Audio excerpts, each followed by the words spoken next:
Okay, so I'm back. What we're going to go through today is the leg extension. Okay, now leg extension in gyms is a really, really popular machine. So it's important that we do get it right. Okay, so first things first, when you come on, again, as always with any machine, it's to check that the machine is in the right position for you. I'm just going to sit on it just to get a feel.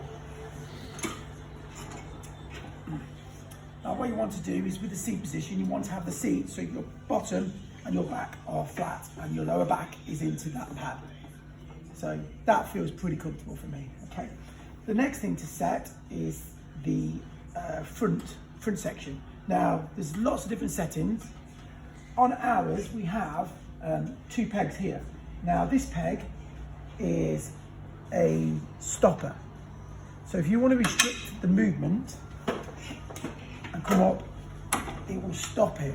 Okay, so it has its uses mainly for helping with knee problems and things like that, but generally speaking, let's leave that one right down the bottom out the way so we can have the full extension. Now the other side here, I'll come off and show you this, is the cam that lets you determine where the machine starts from. Okay, so this is probably the cam that you'll use mostly. Now for most of us,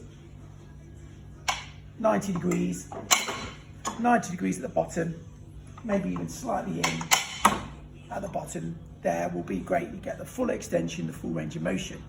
If however there are times when you've got knee problems and you need to shorten that movement, we'll then start from maybe a higher position to give you a shorter movement that way. But for our purposes today, we'll put this right down. Now the height of here is when you're down, generally speaking, what we do is undo the grip, let your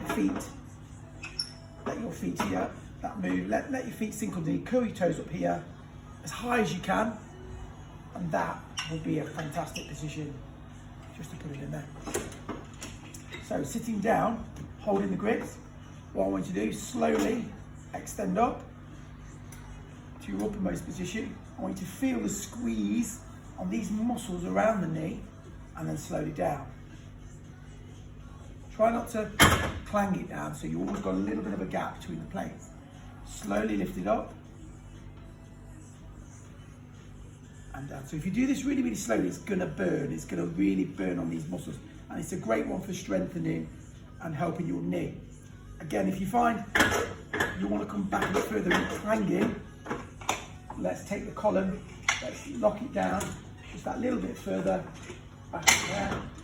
Now I've got a little bit more movement on that. Down, up, and then slow.